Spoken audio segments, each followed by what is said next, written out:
We're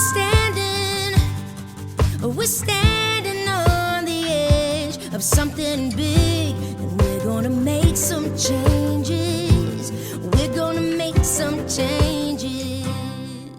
Welcome back to the Founder Sandbox. The Founder Sandbox is in its fourth season. I'm here, your host, Brenda McCabe, and I'm live. This month's podcast is from the Founders Space in Pasadena, and I'm joined with my guest, Chris Daden of Criteria Corp, and a colleague of mine in the startup ecosystem. Welcome, Chris. Thanks for having me. I'm really excited to be here. So am I. So I want to briefly give some background on the Founder Sandbox for those that are listening in today. Each episode features in-depth conversations with founders of small and mid-sized owner-operated companies and operators that support the ecosystem. And together, through storytelling, we explore how to build scalable, resilient, purpose-driven businesses with great corporate governance. And you're going to discover today with Chris his origin story. I always like to start with how the person that's a guest to my podcast really started getting involved with the ecosystem and startups. And your story is quite fascinating. I'm going to give a spoiler alert here. You and I met, I guess, 2 years ago at a Thai con event where you were on a panel. I was the MC, and we got to talking over dinner and just your origin story and the multiple exits you've had. Really lit up a bulb in my mind. I said, Chris, you have to be on my podcast. So it's 2 years later, and I'm so glad that we're making this happen. Lucky to be here. Thank you. Looking forward to it. So this podcast, again, we're going to talk about a lot of things because, Chris, you not only are the CTO of Criteria Corp, a talent success company where you help organizations meet objective, evidence-based talent decisions that both reduce the bias and drive better outcomes, but also you're a 2 times 40 under 40. You've had multiple exits of prior companies. You're a speaker, a founder, a board member, and recently you started your own nonprofit in SoCal called the SoCal Tech Forum. Oh, and I forgot, you're a member of the Forbes Technology Council. So we're going to have... Couldn't have said it better. Thank you, Brenda. So with that, again, my episodes on particularly Spotify, we have a title that's on each episode, and we've chosen Scaling Work 4.0 for this month's podcast. Again, it's Chris Daden, CTO of Criteria. So let's start. What would you call your tagline? Tell us about your origin here in Southern California. Sounds great. Well, just a little bit about myself personally.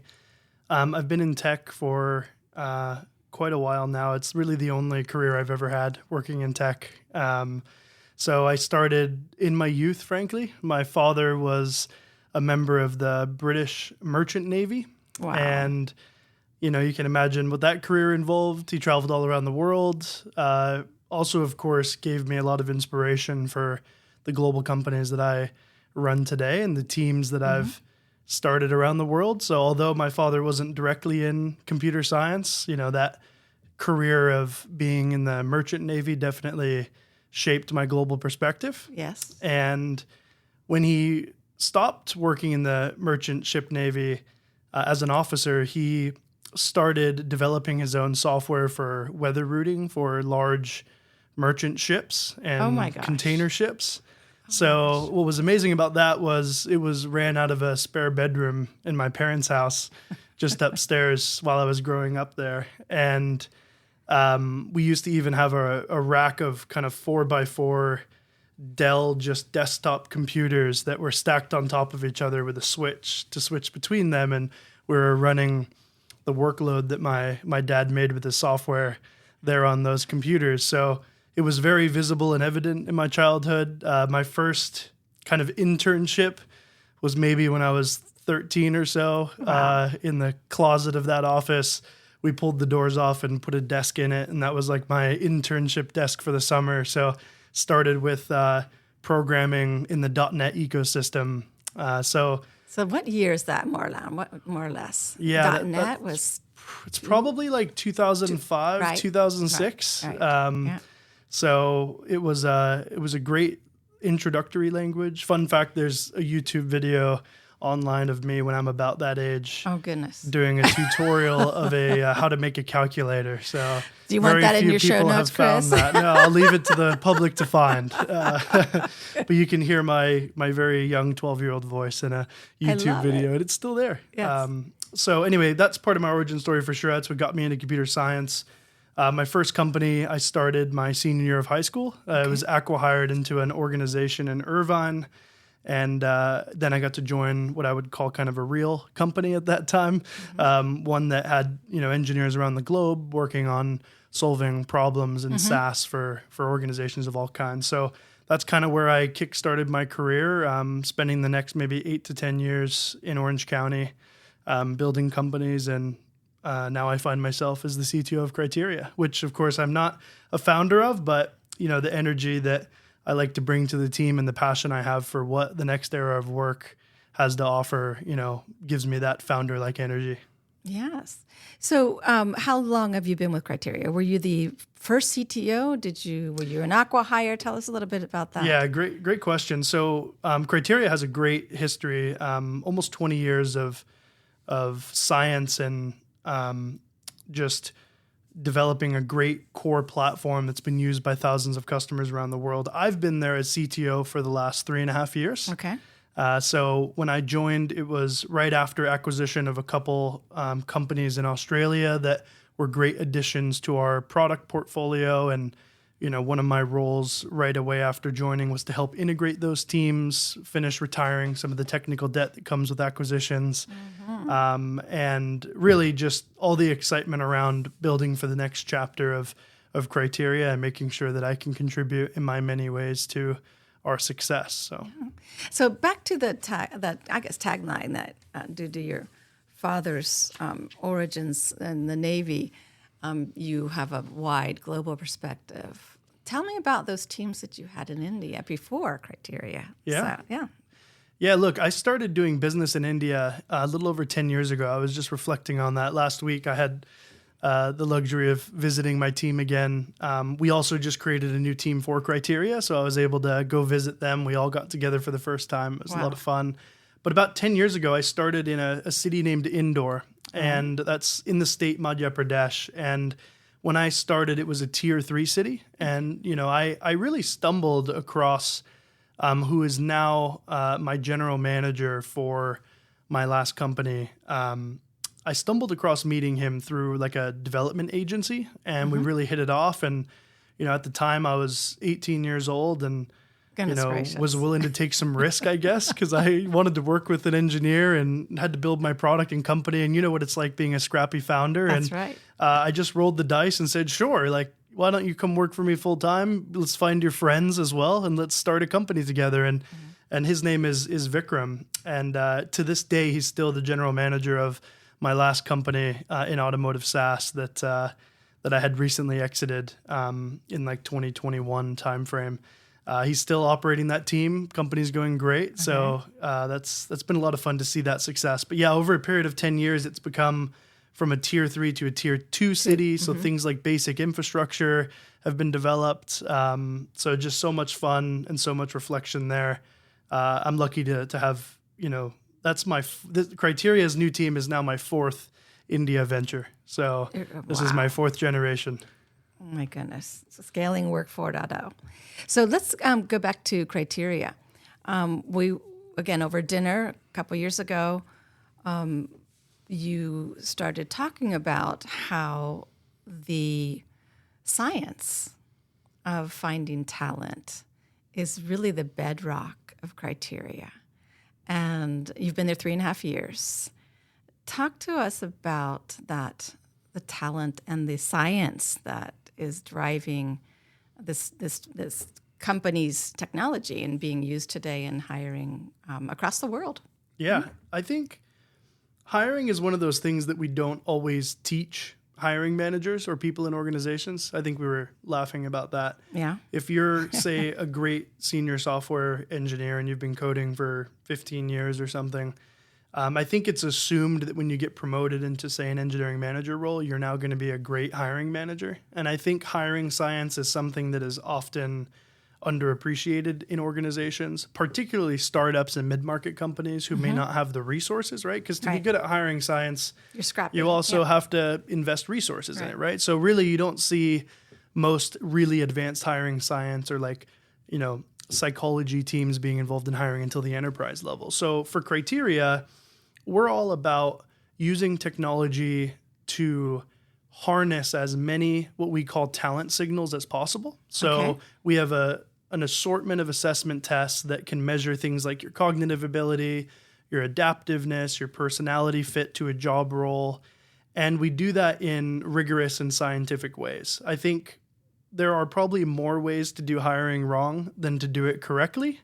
And we take a lot of pride in making sure that our products are always designed to measure those talent signals and even compound them. So as you find multiple talent signals across the life cycle of that pre-employment hiring engagement, you get a compounding, really almost like a talent blueprint of the person you're looking to hire, or maybe even like the candidate DNA of that person. And it gives you a depth of information and data about the likelihood they are to succeed for that specific job role you're hiring. Right. And, that's really, really valuable to us. And we can talk a bit about why that matters more as we enter into this new era of work. Before we go there, though, I'm fascinated. What types of what types of talent can Criteria be used for in the hiring process? Is it across all verticals? I mean, tell me a bit about that.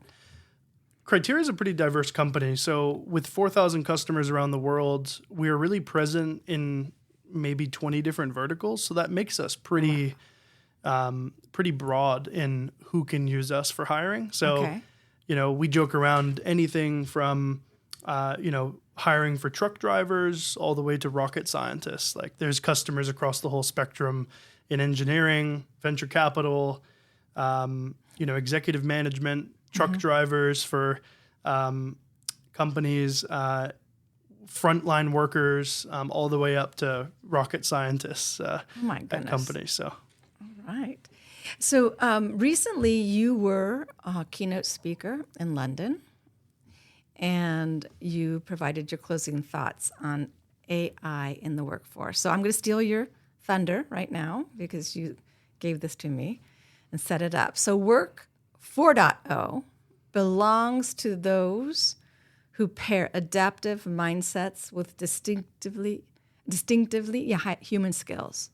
Workplace AI will be our most tireless colleague, but the future's real competitive edge is still human potential, continuously renewed. Wow, unpack that for my listeners. I think because we're all getting a bit nervous about, will we have job security? What do we do? What do we need to do to retool? And is everybody suitable? Mm-hmm. Yeah, I think what's kind of amazing is you look at some reports from the World Economic Forum or other entities, and they're saying things like by 2030, 39% of skills related to kind of the current candidate applying in the workforce will be obsolete. Wow, that's a lot. That's a lot. It's almost half, right? Yes. And what's amazing about that is then what are we hiring for, right? Because the last few decades of us hiring has been so focused on how many years of experience did you have, what degrees do you hold? And it doesn't mean, for many people who, right, college is the best fit, getting a degree is the best fit for many people. But I think what it highlights is there's more to being workforce ready than only getting these static credentials. And for people like me, I've dropped out of college twice. And both times I had some transactional event with one of my businesses. And that was obviously the right choice for me, right? And I've reflected on that, and I feel good about where I'm at and where I came from. But I think workforce readiness these days is going to continue to index on the more dynamic talent signals and the more dynamic credentials we have as opposed to static credentials. So what that means is my ability to think on my feet, critical thinking, adaptive reasoning. Those are all things that we kind of measure, if at all, we measure them kind of secondarily in our current process. And these other core talents like digital fluency, AI literacy, self-leadership, resilience, those are all things that are more of these dynamic credentials that we need to make sure we measure really, really well. Because the reality is, with the advent of AI in the workplace, hard skills are more immediately attainable. And what I mean by that is maybe if I'm hiring for an accountant role, I care more about, is that accountant a strategic thinker? Do they understand the tax code to the right depth? Do they understand the strategy for valuation of the business? And then, of course, they have to click some buttons in QuickBooks or NetSuite or other systems. But I think AI is going to augment the hard skills of our workforce, and that's going to make us more index on the softer skills, emotional intelligence, the adaptability, right? Those dynamic credentials, as opposed to how many years have you been clicking buttons in QuickBooks? Right, and it will require, I guess, more critical thinking, right?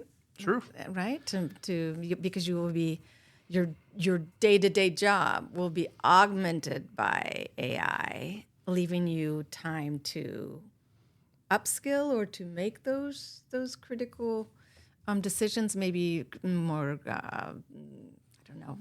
avenues of strategic development in the company. Again, that's right. Redeploy to higher value opportunities for sure. I think if 30 to 40% of your day is tasks that can be augmented with AI, then that 30 to 40% of your, human first excellence can be redeployed to other parts of the business. So an example is at Criteria, we serve tens of millions of assessments, about 10 to 12 million per year. Okay. And we have about 5 or 6 million candidates that come through that process. So when they need technical support or help with the software, they often reach out to our live chatbot. And, we at Criteria want to make sure we prioritize a 5-star candidate experience. So even though candidates aren't the ones paying for the service, our customers are, we know that, our customer satisfaction is tightly linked to how satisfied our candidates are. Got it. And one of the things we had was thousands and thousands of tickets every month from those 5 million plus candidates coming into our support system. And what we were able to do was augment our support staff with AI chatbots that are trained on deep knowledge bases of criteria and past candidate issues and technical troubleshooting. Wow. And we were able to achieve about a 94% candidate ticket deflection, which is really, really massive. And it didn't mean that we, laid off half of our support team or something. It means that, those support team members moved into other high value roles in the organization, or were able to now redirect their energy to making long-lasting materials like help docs and guides that can then further retrain the AI to make that even better. So that's just an example of augmentation of skill and then redeploying that human excellence to another part of the business to help you grow. So has Criteria used the same type of methodology for their staff? For our staff, every single person at Criteria goes through our assessment products, of course. We drink our own champagne. Excellent. And I had to ask that question. I'm a little biased, but I think I didn't know about the category before joining Criteria. And again, with my origin story, I've hired hundreds of people around the world. And I will never run another team without using a Criteria talent success platform to hire those people. So I'm a firm believer, and because I didn't know about it before, and now I'm using it, it's a big gap in my knowledge. So I would say most of our market potential for Criteria doesn't actually know that these tools exist. A lot of them have a retention challenge, or they're having an issue hiring the right people, and people like me before I joined Criteria don't actually know that this tool set is available. Wow. So part of my mission is to make sure that startups and founders and mid-market companies are aware that this is available because it solves a big problem for us building the best teams. Yeah. So last plug for Criteria, and then we're going to move on in the interview here. How do customers experience Criteria? How do they get onboarded? I mean, what is it? The HR department? Where's the origin? Yeah, really great. So we call ourselves a talent success platform because we help people pre-hire with our assessments and video interviewing products. Okay. And that's normally the HR talent acquisition leader. Okay. So someone who's in charge of recruitment for a company or essentially all the pre-employment functions. And then because we have this rich data set that comes from those pre-employment activities, we have a post-hire product that we call Develop by Criteria. And Develop is designed to use all of that psychometric data, weekly check-ins with your employees, frameworks for behavior to help grow those team members after they're hired using all of that data and science. So a lot of our customers experience criteria on the pre-employment side and then continue to follow through on the post-employment side with our Develop product. Wow. Is there patent protection with all of the science that you have developed over the years? I think there's obviously copyright of our assessment tests. I think patents and software are inherently tricky, Yes. and but we feel really good about the protection of our IP. Excellent. So let's switch gears. I met you at the TiCon. You haven't been our keynote speaker yet, but you have moderated panels. And I've seen you in other events. Tell us about what do you enjoy? What do you like to talk about when you're a keynote speaker? Mm-hmm. For me, it's just such an honor to share my learnings as an entrepreneur, as an executive with the world. Yep. I still am in this phase where when I give a keynote or moderate a panel, it doesn't really feel like a real thing. It just feels like another discussion for me. Mm-hmm. That's just kind of my style. I just think that the world stays connected by sharing information like that. And for me, I'm lucky to be at the convergence of 20 years of Criteria's product helping people make hiring decisions and this once-in-a-lifetime emergence of generative AI intersecting with, our workforce skills. So I talk a lot about that. Of course, I'm building my own teams to build the Criteria software and platform. So I'm also thinking about what is next for my team. How do I upskill and enable? Right. And then, of course, I'm talking to our thousands of customers on a regular basis, trying to make sure that we are leaders in the industry. So those are areas I really love talking about. I'm an engineer at heart as well, so I tend to be quite good at bridging kind of the commercial and business side with like core engineering. Mm-hmm. So I have a deep background in AI and ML, even more traditionally prior to the generative AI boom, and now even more so post-generative AI boom. We're applying generative AI in ways that we are on the frontier, fine-tuning models for our really predictive models at Criteria. So those are all areas I love to talk about, and it's really an honor to be able to share that with people, no matter the forum. Well, maybe there'll be a podcast, episode 2 with Chris on this. What about, you love to share. I don't know where you find the time. You've recently started a nonprofit, the SoCal Tech Forum. So share with my audience the types of activities, where's the venue, who is gathered, and what made you start a nonprofit, right? Yeah, it's a great question. I didn't know I would be starting a nonprofit either, but that tends to be how these things go. It's been just a journey. We started off as a meetup group. Okay. And my goal for the meetup group was in the Inland Empire, specifically here in Southern California, we don't have many tech meetups. Right.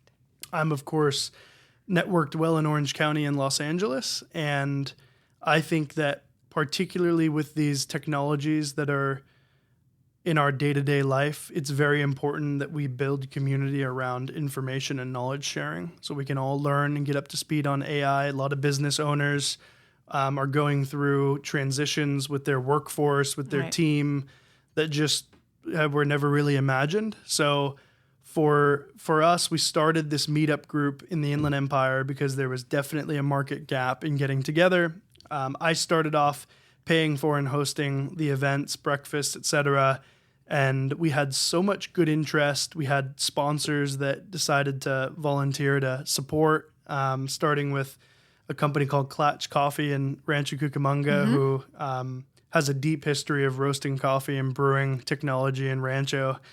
And we've since got some other great partners to support us. And in just a little under 2 years, we've surpassed 750 members in the group. And that was the reason, once we started getting sponsors involved, that it made sense to have a 501c3 nonprofit formed. And we have a leadership board now, which I'm really proud of. And we host an event at least once every month on the first Saturday of every month. And they're always technology or technology adjacent topics. They always involve technical and non-technical folks, business owners, entrepreneurs, startups. And yeah, it's been really fun. Again, an opportunity to funnel and give back to the community and teach people about disruptive technologies. Well, you heard it here on the Founder Sandbox, the SoCal Tech Forum. It will be in the show notes, all right, how to get involved and perhaps attend one of those Saturday meetings. I wanted to give you an opportunity to provide how people can best contact you, either for speaking opportunities, a CTO of Criteria, the nonprofit. How is it best to contact you, Chris? Yeah, I'd love to hear from you. So you can contact me on LinkedIn. So linkedin.com/in/Chris Daden, all one word. And you can learn more about me as a speaker or CTO of Criteria at chrisdaden.com. Okay, excellent. We'll have that in the show notes.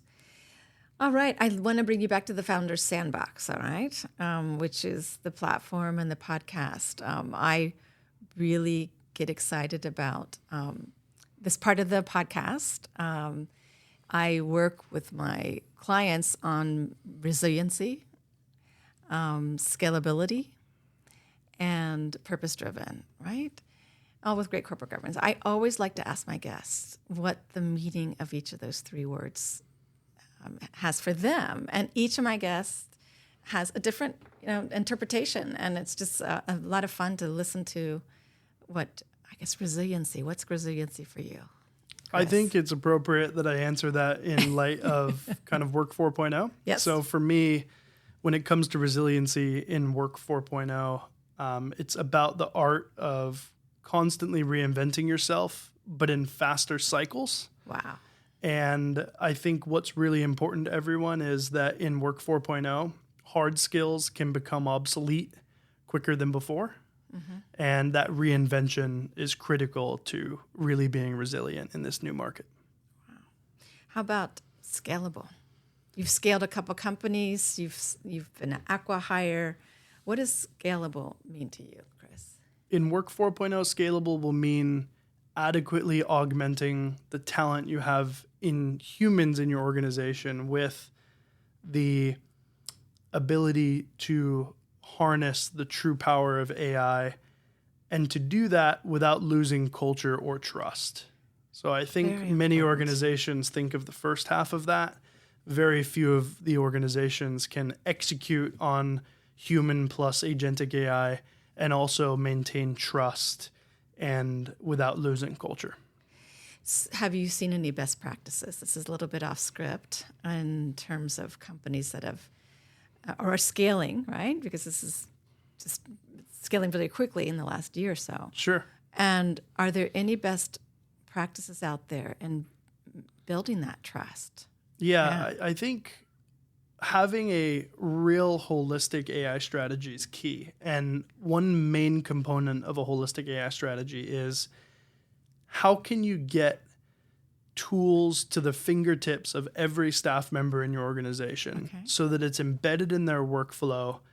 Because a lot of the top-down AI strategy from organizations, like a CEO says you must use AI and we must be 25% more efficient, is really shallow when it comes to strategy, and it very rarely results in a culture sustaining in a company for this AI growth and augmentation. So what I've been really impressed by is, when I host things like AI monthly global office hours at Criteria, or I host one-on-one sessions with employees to learn about how they're using AI, because you're able to push those tools down to your team members and let them use it in a safe and comfortable area, it allows you to see what people creatively do with AI. And most of the time, I could say there's probably 60 or 70% of use cases that I would never have expected my staff to use AI for, and I would have been the bottleneck of creating if they were waiting for me to do it, and instead give them a safe experimentation zone. And I think that is key to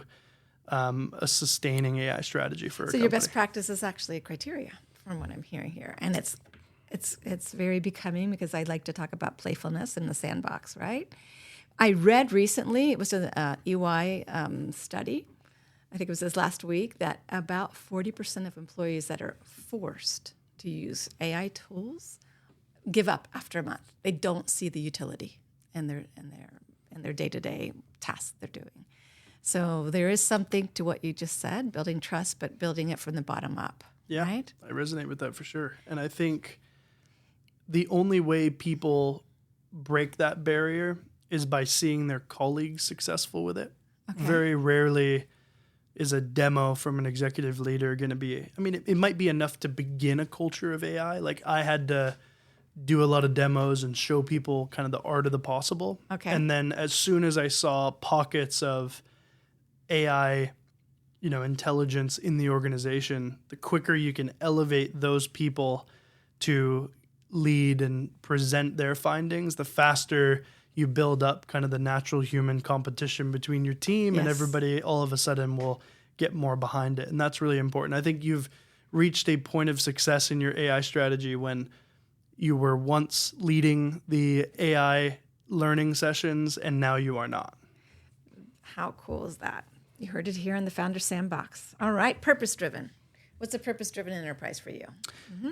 I think that this is timely based on our discussion just now, where organizations need to harness AI at the right times. I think purpose for Criteria, for example, means how do we measure talent signals that are, able to give us the best candidate blueprint or the best candidate DNA possible. And for us, every single day, regardless of the technology, what fuels us is having that purpose-driven statement of collecting talent signals around the world for any team. And you really do get lost in that sometimes, for good and for worse, when you're just trying to collect as many talent signals as you can. And being purpose-driven means, always doing the right thing when it comes to that mission statement that you've set. And for us, it's collecting talent signals. And I think that, AI can do that well in a lot of areas, but AI can also be very dangerous in those areas. So when it comes to Work 4.0, having that purpose-driven enterprise statement is very, very important, because it anchors us for our new product development. It anchors us for how we're using new technology to help people make the best teams. Going back to that, so to build the trust, and we might clip this out, does Criteria maintain a group of scientists to actually peel back the layers and make meaning out of the signals that you are capturing to create new signals? That's one question. The second is, does Criteria have an ethicist on board, on call, or how do you ensure there is guardrails around talent signals?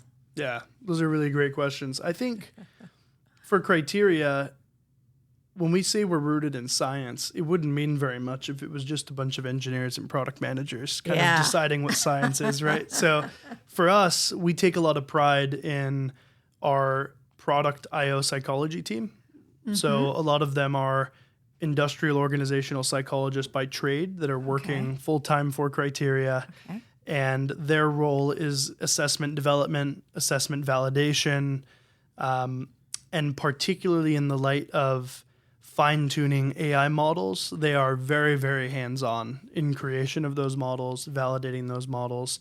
There's a lot of legislation we have to comply with, not only the normal data privacy stuff like GDPR and CCPA, but also industry-specific laws like the New York bias laws and others that help protect candidates as they are applying for roles. So that is very, very near and dear to our heart. And also we conduct adverse impact studies and we do case studies with customers to make sure that the product is behaving the way that they intend it to behave. So, we've got norms for all of our assessments and we adjust those norms based on massive populations of data. So all of that is how we ensure scientific signal. Fantastic. This is amazing. Last question. Did you have fun in the Founder Sandbox today, Chris? I had a lot of fun in the Founder Sandbox. Really a pleasure. Thank you for having me. Thank you, Chris. So to my listeners, if you like this episode with the CTO of Criteria, Chris Daden, sign up for the monthly release for more podcasts where I have business owners, professional service providers, and corporate board directors who are all working to build with strong governance, resilient, scalable, and purpose-driven companies. Thank you. Signing off. How was that? Were there any questions that I didn't ask? No, I think you nailed it. And you threw in some extras, which I love. threw some extras in. Perfect. This was excellent. Yes. Thank you. Thank you.